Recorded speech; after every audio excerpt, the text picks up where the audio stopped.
has been no lying in state, no wake, no paying of respects, no services at graveside, not in the capital or anywhere else. There will be no burial at Arlington. My friend Poppy Rice asked me if Owen's family was planning to scatter the ashes. I told her that as far as I was concerned, they should be made to eat them, with the citizens of New Caxton forced to serve them up. Poppy agreed. There is not a single voting, tax-paying constituent of Owen seated in the cathedral, not even the mayor of New Caxton. They know their place.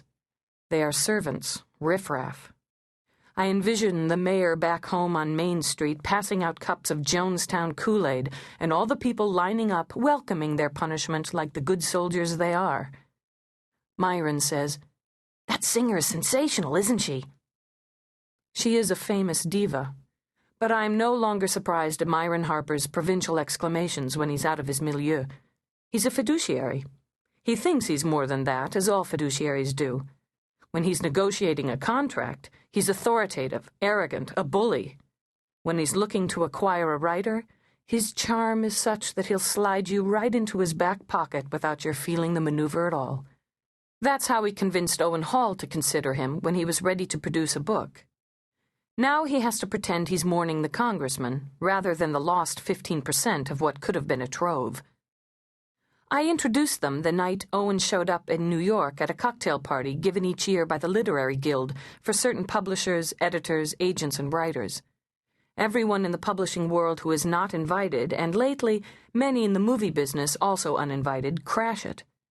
It's half invited guests and half crashers. Myron said to Owen, "Listen, Congressman, Denise here'll tell you I'm the best."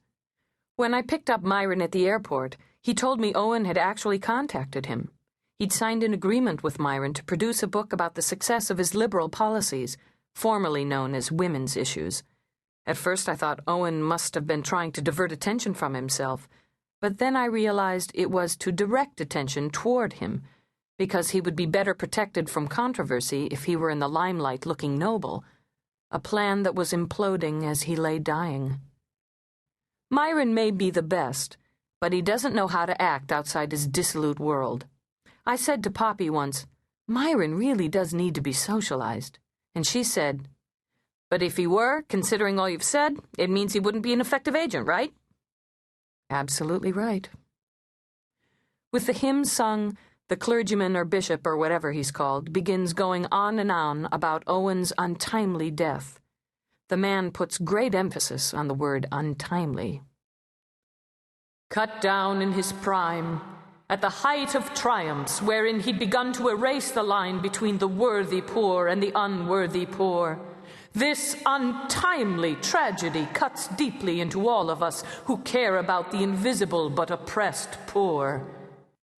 He is hinting at government bailouts of corporations like Lockheed after their board squandered all their money and then come crying to Washington.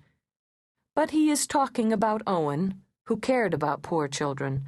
Owen, who glared down at the president but couldn't sway him from signing the Republican welfare bill. Owen asked me at the time, "So which president do you think supported the original welfare bill? Saw to it that it passed?" I said, "Johnson." It was Nixon. Owen said, "Of course, it was back when the best thing for poor children was for Mom to stay home." Owen laughed then, threw his hands up. The bishop continues with his accolades, how Owen devoted himself to changing the world for the good, and what an untimely loss this is to all Americans. But Owen's death is not untimely. It is unseemly. They found Owen in a suite at the Willard Hotel, draped with ropes, lying amid broken glass ampules. A Chinese cord was hanging out of his rectum. "What in God's name is a Chinese cord?" I asked Poppy, who told me these details. She said, "Haven't you ever been in a sex shop?" The question was rhetorical. "See, Denise, it's kind of rope made out of string. String dyed gold. That's the difference between a cord and a rope. If you're ever a contestant on Jeopardy, cords are gold. And it's maybe a yard long, and it's got knots tied along its length every 6 inches or so, depending on individual preference. While you're having sex and the guy's about to ejaculate, he or you gives the cord a yank, and out pops the knot, and you get to delay his coming, or your coming, if you're the recipient of the cord. From the photos I've